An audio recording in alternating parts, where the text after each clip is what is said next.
Messieurs, dames, bonjour. Moi, c'est Lucas. Vous êtes sur la chaîne Le Pressing et bienvenue dans cette nouvelle vidéo. La finale de la Supercoupe de l'UEFA vient de se terminer à l'heure où je vous parle. Le Paris Saint-Germain gagne difficilement, mais gagne quand même face à Tottenham et vient prendre le premier trophée de sa saison. Alors, au niveau de ce match, il y a eu vraiment, je dirais pas deux mi-temps distincts, il y a eu vraiment 75 premières minutes et les 15 dernières. Pendant les 75 premières minutes, Paris n'a pas été mauvais, mais n'a pas été bon. Il y a eu ce problème de possession stérile de fou. Parce que 70% de possession de balle, seulement 4 tirs, 0 cadré. Alors que Tottenham avec 30%, c'est 9 tirs, 3 cadrés. 0,27 en expected goal, c'est très très moyen pour une équipe du calibre du Paris Saint-Germain. Après, il y a des facteurs qui peuvent expliquer ce début de match plutôt timide de la part des Parisiens. On y reviendra après. Par contre, en seconde période, là c'est beaucoup mieux, mais c'est vraiment dans les 15 dernières minutes en fait. Euh, à partir du moment où Kanguinli met le but à la 85e, le PSG est une toute autre équipe. Et Gonzalo Ramos, à peine 10 minutes plus tard, qui vient égaliser. Au bout du suspense, il restait 2 minutes dans les arrêts de jeu et Tottenham qui plie.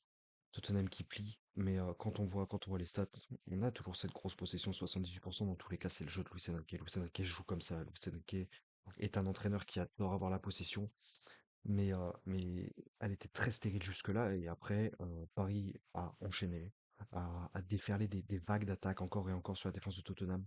La défense de Tottenham qui a vraiment bien tenu, mais qui a fini par céder.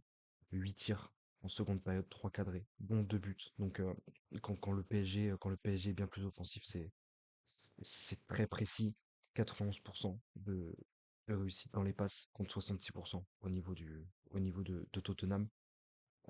Et dans les stats globales, voilà, on a ce 74% de possession de balle qui est, euh, qui est énorme. Mais encore une fois, ça me choque pas par rapport à ce que Luis Enrique inculque à cette équipe depuis maintenant 2 saisons. Tottenham a un gros problème dans les passes, hein, seulement 70% de passes réussies. Et après, les expected goals, bon, 1,17, 1,38. Mais voilà, c'est parce que Tottenham a tiré deux fois dans le cadre. Lucas Chevalier a fait un plutôt bon match, j'ai trouvé, pour sa première. Comme son équipe, il a eu du mal à se mettre dedans. Mais en seconde période, quand il fallait être là et quand il fallait faire les arrêts décisifs, il a été là. Il a été présent, rassurant au niveau de sa défense. C'est un premier match pour lui, premier match pour le Paris Saint-Germain, premier trophée pour lui. Donc c'est très bien pour l'ancien Lillois. Un Barcola que j'ai pas trouvé très très bon, lui qui était titulaire. Je l'ai pas trouvé étincelant, je l'ai trouvé un peu en dessous de ses coéquipiers. Un Ousmane Dembélé qui a fait son travail comme il devait le faire sans pour autant être exceptionnel. En fait, c'est collectivement Paris pendant 75 minutes n'a pas été bon. Et voilà, heureusement, il gagne au tir au but. Les, euh, les, euh, les joueurs de Tottenham qui ont été vraiment, vraiment mauvais au niveau des tirs au but. Vitinha qui loupe son premier tir au but, lui qui est passé tireur numéro 1 du côté du PSG. Solanke et Betancourt qui le marque. Et ensuite, par contre, Van de Ven et Matistel qui loupent complètement. Enfin, Van de Ven, c'est un très bel arrêt de la part de Lucas Chevalier. Matistel qui fait n'importe quoi sur son tir au but. C'est vraiment, vraiment, ça passe vraiment à côté. Et après, voilà, Ramos, Dembélé, Canguigny et Mendes qui marquent tranquillement leur tir au but.